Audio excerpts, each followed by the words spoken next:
Everyone, अगर आप भी बिहार पुलिस स्पेशल ब्रांच की तैयारी कर रहे हैं तो ये 10 मिनट का वीडियो आपके लिए बहुत इंपॉर्टेंट होने वाला है। आज की इस वीडियो में हम 30 एमसीक्यूज करेंगे जो कि प्रीवियस ईयर हैं और बिहार पुलिस में बार बार पूछे जाते हैं, खासकर स्पेशल ब्रांच में। तो पहला क्वेश्चन देखिएगा कि बिहार में जो नील विद्रोह हुआ था इसका प्रमुख केंद्र कौन सा था। यानी कि जब नील विद्रोह हुआ था ना, तो वो किस डिस्ट्रिक्ट से या किस जगह से नील विद्रोह की शुरुआत हुई थी, प्रमुख केंद्र बना था। तो इसका मेरे भाई सही जवाब होगा चंपारण डिस्ट्रिक्ट से, यानी कि ऑप्शन नंबर फर्स्ट बिल्कुल करेक्ट है। यानी कि नील विद्रोह कहाँ से स्टार्ट हुआ था, तो ये स्टार्ट हुआ था चंपारण जिले से।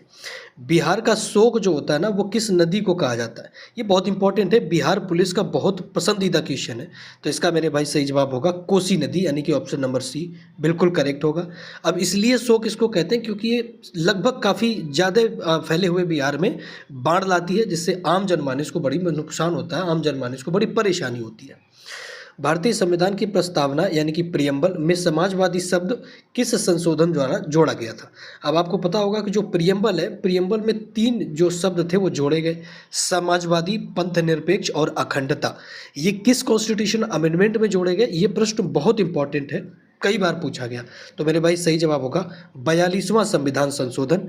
ये 42वां संविधान संशोधन हुआ कब था, तो ये हुआ था भैया 1976 में। तो सही जवाब इसका क्या होगा 42वां संविधान संशोधन। ऑप्शन नंबर बी मेरे भाई यहाँ पर बिल्कुल करेक्ट होगा। बिहार का सबसे बड़ा थर्मल पावर स्टेशन कहाँ पर है।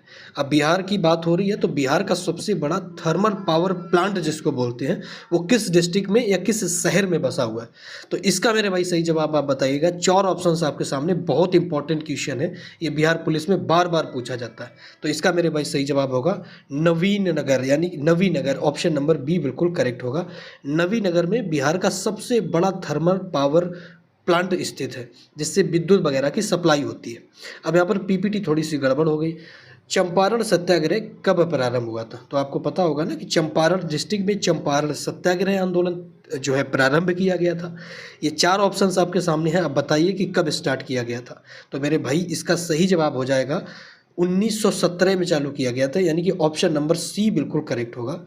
चंपारण सत्याग्रह की शुरुआत कब हुई, 1917 में। अब नेक्स्ट देखिए, भारत में वित्त आयोग का गठन किस अनुच्छेद के तहत किया जाता है। अब आपको पता है फाइनेंशियल कमेटी भी होती है, आयोग भी होता है, वित्त आयोग। अब इसका जो गठन होता है, इसका जो निर्माण होता है वो किस आर्टिकल के तहत किया जाता है। ये पॉलिटी का बहुत इंपॉर्टेंट क्वेश्चन है। इसका मेरे भाई सही जवाब क्या होगा, ऑप्शंस आपके सामने यहाँ पर दिए गए हैं 4, करेक्ट ऑप्शन आप फटाफट बता दीजिएगा। तो मेरे भाई इसका सही जवाब होगा 280, यानी कि अनुच्छेद नंबर 280 में वित्त आयोग की चर्चा है। ऑप्शन नंबर बी मेरे भाई यहाँ पर बिल्कुल करेक्ट होगा। अब एक चीज़ मैं आपको और बता दे रहा हूँ कि मैंने इस चैनल पर प्लेलिस्ट बना दी है। जब आप प्लेलिस्ट के सेक्शन पे जाएंगे तो बिहार पुलिस नाम से एक प्लेलिस्ट मिलेगी, उस पर यहाँ पर 4 से 5 कुछ वीडियोज़ मिल जाएंगे, जा कर के वॉच कर लेना। मैं निश्चित तौर पर कह रहा हूँ कि बिहार पुलिस स्पेशल ब्रांच में हर वीडियो से 1 से 2 क्वेश्चन जरूर फंसेंगे। पिछली बार भी फंसाया था, बिहार पुलिस में भी फंसाया था, स्पेशल ब्रांच में भी फंसेंगे, जा कर के देख लेना और चैनल को सब्सक्राइब कर दिया करो। बिहार के किस जिले की सीमा नेपाल से नहीं लगती, इंपॉर्टेंट क्वेश्चन है कि बिहार का ऐसा कौन सा डिस्ट्रिक्ट है जो नेपाल के साथ में सीमा साझा नहीं करता। ध्यान रखना, इन 4 ऑप्शंस के बिहार पर मैं आपसे बात कर रहा हूँ कि इन 4 ऑप्शंस में ऐसा कौन सा ऑप्शन सही होगा जो नेपाल के साथ सीमा साझा नहीं करता है। तो मेरे भाई सही जवाब होगा दरभंगा जिला, यानी कि ऑप्शन नंबर डी बिल्कुल करेक्ट होगा। अब पश्चिमी चंपारण तो करते ही है, अब पश्चिमी चंपारण में ही वाल्मीकि टाइगर रिजर्व मैंने आपको पहले पढ़ाया था। वन क्षेत्र सबसे अधिक कहाँ पर है, पश्चिमी चंपारण में। सीतामढ़ी की बात करें तो ये भी टच करता है, और मधुबनी की जो पेंटिंग है वो बड़ी फेमस है। तो इस तरीके से आप हर ऑप्शंस का पोस्टमार्टम करते हुए चलेंगे। अब जो जीटी रोड है, ग्रैंड टैंक रोड, इसका निर्माण किस शासक ने करवाया था। मैं 3 बार करवा चुका हूँ। बिहार का बहुत इंपॉर्टेंट क्वेश्चन है, शेर शाह सूरी, जिसको शेर ए बिहार के रूप में जाना जाता है। ऑप्शन नंबर बी बिल्कुल करेक्ट है।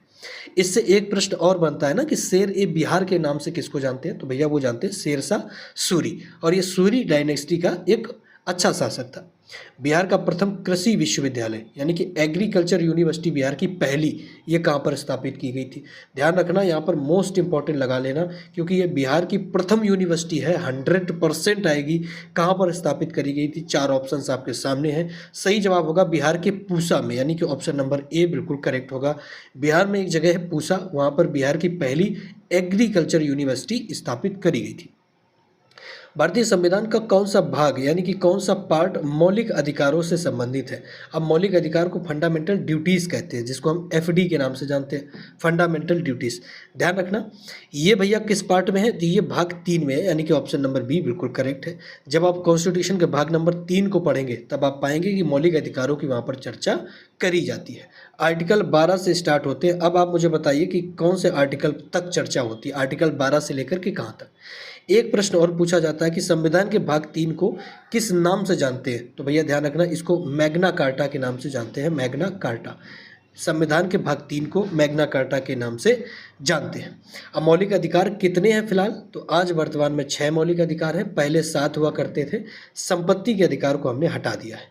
कई बार आपसे पूछेगा कि संपत्ति के अधिकार अब कहाँ पर है, तो आर्टिकल, आप ध्यान रखिएगा, आर्टिकल 300 का पॉइंट नंबर फर्स्ट, अब ये एक कानूनी अधिकार बन गया है। ठीक है, संपत्ति का अधिकार।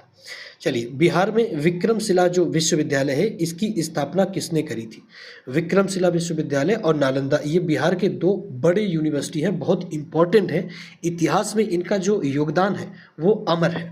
तो भैया 4 ऑप्शंस आपके सामने दिया गया है। अब आप करेक्ट जवाब आप दीजिए, किस शासक ने या किस व्यक्ति ने बिहार के विक्रमशिला यूनिवर्सिटी का निर्माण करवाया था? तो इसका मेरे भाई सही जवाब होगा धर्मपाल, यानी कि ऑप्शन नंबर फर्स्ट बिल्कुल सही होगा, धर्मपाल ने करवाया था। भारत की राष्ट्रीय आय का आकलन कौन करता है? अब भारत की राष्ट्रीय आय को हम कहते क्या हैं? तो इसको कहते हैं जीडीपी, ग्रोस डोमेस्टिक प्रोडक्ट, यानी कि सकल घरेलू उत्पाद। यानी कि जितने, जैसे आपके पिताजी होंगे ना, फादर जिसको आप पापा कहते हो, वो जितना कमाते होंगे, यानी कि जो कमाया, जो व्यय किया, इसके बाद जो सेविंग्स हुई, ये सारा का सारा किस में जोड़ा जाएगा? ये जोड़ा जाएगा जीडीपी में। तो इसी भारत को बताना है कि भारत कितना कमाता है और कहाँ कहाँ व्यय करता है, उसको जीडीपी बोलते हैं। तो इसकी जो गणना होती है, आकलन करता है, वो कौन सा आयोग करता है आपके सामने? तो इसका मेरे भाई सही जवाब क्या होगा? एनएसओ, यानी कि ऑप्शन नंबर सी बिल्कुल करेक्ट हो जाएगा। नेक्स्ट क्वेश्चन देखिएगा, बिहार के किस जिले में वाल्मीकि टाइगर रिजर्व? मैंने आपको अभी करवाया था, ये मोस्ट इंपॉर्टेंट इसलिए मैं कह रहा हूँ क्योंकि ये बिहार का इकलौता टाइगर रिजर्व है, ये बिहार का इकलौता नेशनल पार्क है। ध्यान देना भैया, ये बिहार का इकलौता नेशनल पार्क है, इसलिए ये बहुत इंपॉर्टेंट हो जाता है। ये कहाँ पर है, किस जिले पर? तो मैंने कई बार आपको बताया, पश्चिमी चंपारण जिला, यानी कि ऑप्शन नंबर सी मेरे भाई यहाँ पर बिल्कुल करेक्ट होगा। नेक्स्ट क्वेश्चन देखिएगा, स्वराज मेरा जन्मसिद्ध अधिकार है, किसने कहा था? तो ये जो लाइन है, ये आपने इतिहास में बहुत बार पढ़ी होगी। इस लाइन के बिना इतिहास अधूरा सा रह जाता है। स्वराज मेरा जन्मसिद्ध अधिकार है, ये तिलक साहब ने बोला था, बाल गंगाधर तिलक, यानी कि ऑप्शन नंबर बी मेरे भाई बिल्कुल करेक्ट होगा। अंग्रेजों की छाती में इंडिया का झंडा गाड़ के उन्होंने बोला था कि स्वराज मेरा जन्मसिद्ध अधिकार है। राज्यसभा के सदस्यों का कार्यकाल कितना होता है? अब राज्यसभा की यहाँ पर बात की जा रही, ध्यान देना, राज्यसभा, यहाँ से कुछ फैक्ट ध्यान रखना। राज्यसभा का कार्यकाल मेरे भाई 6 ईयर्स का होता है। 2 साल में हमेशा यहाँ पर 1/3 आपके क्या होते हैं, बदलते रहते हैं सदस्य। और दूसरी बड़ी बात ये हो जाती है कि राज्यसभा को हम अपर हाउस के नाम से जानते हैं, ध्यान देना, अपर हाउस यानी कि उच्च सदन के नाम से जानते हैं, ये चीज़ ध्यान रखना। और राज्यसभा के जो सभापति होते हैं वो भारत के उप प्रेसिडेंट होते हैं, यानी कि उपराष्ट्रपति होते हैं। अब कार्यकाल मैंने आपको बता ही दिया, 6 ईयर्स का होता है, ऑप्शन नंबर 6 मेरे भाई यहाँ से बिल्कुल करेक्ट हो जाएगा। अब राज्यसभा की सीटें कितनी है वर्तमान में, मुझे कमेंट करके बताना। बिहार दिवस कब मनाया जाता है? 4 ऑप्शंस आपके सामने है, काफ़ी इंपॉर्टेंट है। तो बिहार दिवस भैया 22 मार्च को मनाते हैं, यानी कि ऑप्शन नंबर बी बिल्कुल करेक्ट होगा। ये बहुत छोटा सा क्वेश्चन कल भी करवाया था। बिहार में गंगा नदी सबसे अधिक किस जिले से बहती है? अब आपको बताना है कि बिहार में जो गंगा नदी है वो सबसे अधिक, इन 4 ऑप्शंस में आपको बताना कि सबसे अधिक वो किस नदी से, किस जिले से होकर के बहती है। 4 जिलों के नाम आपके सामने है। सही जवाब होगा भागलपुर। ये एक जिला है भागलपुर, इस भागलपुर से बिहार में गंगा नदी सर्वाधिक बहती है। एंट्री ध्यान रखना बक्सर से होती है, प्रश्न बहुत इंपॉर्टेंट था, एंट्री बक्सर से होती है। अब भारत में जो पंचायती राज व्यवस्था है ये किस समिति की सिफारिश पर लागू करी गई? अब पंचायती राज व्यवस्था जो है ये किस समिति के आधार पर लागू करी गई थी? इसका मेरे भाई सही जवाब नीचे आपके क्वेश्चंस दिए गए, बिल्कुल सही जवाब होगा बलवंत राय मेहता समिति। तो जो पंचायती राज व्यवस्था भारत में लाई गई, जिसके थ्रू हम पंचायत, जैसे ग्राम पंचायत वगैरह बने और आपकी नगर पालिका वगैरह बनी, ये किस समिति के सिफारिश से लाया गया? बलवंत राय मेहता की समिति के सिफारिश से लाया गया था। बिहार में सर्वाधिक मक्का उत्पादन वाला जिला कौन सा है? अब बिहार का एक ऐसा डिस्ट्रिक्ट आपको बताना होगा जो मक्का का उत्पादन सर्वाधिक करता है। मक्का आप समझते ही होंगे, जो ग्रामीण क्षेत्र से है मक्का जानते होंगे, भुट्टा जिसको भैया बोलते हैं। कौन सा जिला उत्पादन सर्वाधिक करता है? 4 ऑप्शंस आपके सामने, फटाफट जवाब दीजिए। तो मेरे भाई इसका करेक्ट हो जाएगा अररिया डिस्ट्रिक्ट, यानी कि बिहार का जो अररिया डिस्ट्रिक्ट है ना, ये मक्का का उत्पादन सर्वाधिक करता है। ऑप्शन नंबर डी बिल्कुल करेक्ट होगा। एकता प्रणाली, ये आप कई बार जब हिस्ट्री पढ़ेंगे तो समझेंगे। एकता प्रणाली की जो प्रारंभ है ये किसने करी थी? तो भैया ध्यान रखिएगा, एकता प्रणाली ये काफ़ी अच्छी गुलाम वंश में इसकी स्थापना करी गई थी, मतलब स्टार्टिंग करी गई थी एकता प्रणाली की। किस शासक ने करी थी आप मुझे कमेंट करके बताइए। ऑप्शंस आपके सामने हैं, सही जवाब होगा इल्तुतमिश। अब ये इल्तुतमिश कौन था? तो भैया कुतुबुद्दीन ऐबक, जो गुलाम वंश का फाउंडर था, गुलाम वंश का जो फाउंडर था कुतुबुद्दीन ऐबक, उसका भैया दामाद था। दामाद कौन? इल्तुतमिश, उसका दामाद था इल्तुतमिश। तो भैया इल्तुतमिश ने एकता प्रणाली की स्टार्टिंग करी थी। भारत में जो जीएसटी होती है, गुड्स एंड सर्विस टैक्स, ये कब से स्टार्ट हुआ था? ये काफ़ी इंपॉर्टेंट क्वेश्चन हो जाता है। सही जवाब होगा 2017, यानी कि ऑप्शन नंबर बी मेरे भाई यहाँ पर बिल्कुल करेक्ट होगा। बिहार के किस जिले में प्राचीन नालंदा विश्वविद्यालय स्थित है? अब नालंदा विश्वविद्यालय किस जिले में है? कहने की जरूरत नहीं, नालंदा जिले में है। ऑप्शन नंबर सी बिल्कुल यहाँ पर करेक्ट होगा। नालंदा विश्वविद्यालय ये बहुत इंपॉर्टेंट है। ये बुद्धिज्म के लिए नालंदा विश्वविद्यालय जाना जाता था, बुद्धिज्म के लिए, बौद्ध धर्म के लिए, मेडिकल के लिए खासकर जाना जाता था। नालंदा विश्वविद्यालय विश्व का पहला ऐसा विश्वविद्यालय था जिसमें सबसे पहले छात्रावास की सुविधा थी। अब देखिए, संविधान सभा के अस्थायी अध्यक्ष कौन थे? स्थायी परमानेंट चेयरमैन कौन थे? तो आपको पता होना चाहिए इतिहास। 9 दिसंबर 1946 की बात है, जब कॉन्स्टिट्यूशन सभा जो थी उसकी पहली बैठक बैठी, तो वहाँ पर अस्थायी के रूप में सच्चिदानंद सिन्हा को चुना गया। लेकिन जब 11 दिसंबर 2 दिन बाद 1946 को ही सेकेंड सिटिंग जब बैठी, तो वहाँ पर हमने स्थायी सभापति को चुना, स्थायी अध्यक्ष को चुना, जिनका नाम था डॉक्टर राजेंद्र प्रसाद, यानी कि ऑप्शन नंबर ए बिल्कुल करेक्ट होगा। और फिर इन्हीं डॉक्टर राजेंद्र प्रसाद को आगे चल के हमने प्रेसिडेंट के रूप में भारत की बागडोर सौंप दी थी। अब बिहार का एक बड़ा फेमस आम है, ये एक वैरायटी है जर्दालू आम। ये किस जिले का फेमस है? अब बिहार में जो लोग रहते हैं, जर्दालू आम सीजन अभी चल रहा है। कौन कौन खा रहा है जर्दालू आम, जरा कमेंट करके बताना। 24वें का मेरे भाई सही जवाब बताना है आपको। इसका मेरे भाई सही जवाब क्या हो जाएगा? तो इसका सही जवाब होगा भागलपुर। मुजफ्फरपुर नहीं होगा, ध्यान रखना। भागलपुर का फेमस है जर्दालू आम। ऑप्शन नंबर बी बिल्कुल करेक्ट होगा। अब देखिए नेक्स्ट, भारत में हरित क्रांति यानी कि ग्रीन रेवोल्यूशन के जनक किसे कहा जाता है? तो हरित क्रांति आई थी भारत में, आपको पता ही होगा, खासकर 2 फसलों के प्रोडक्शन के लिए, गेहूं और जौ के लिए। इस हरित क्रांति का भारत का जनक यानी कि father of Indian revolution Bharat में किसको कहते हैं? सही जवाब होगा MS स्वामीनाथन। इनकी हाल ही में डेथ हो गई, आपको पता होगा। MS स्वामीनाथन भारत का। लेकिन अगर बात करी जाए विश्व का यानी कि वर्ल्ड का, जो आपका ग्रीन रेवोल्यूशन के फादर थे वो कौन थे? तो भैया ध्यान रखिएगा, वो आपके थे नॉर्मन बोरलाग। ध्यान देना, नॉर्मन बोरलाग।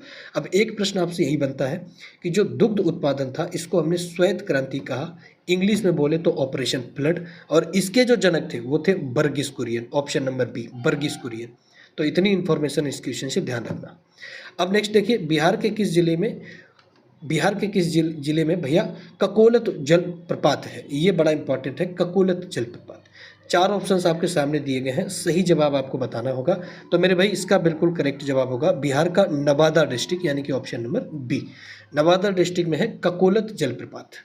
नेक्स्ट क्वेश्चन देखिएगा, राष्ट्रपति का जो महाभियोग होता है, ये महाभियोग लगाने की प्रक्रिया किस देश के संविधान से ली गई है?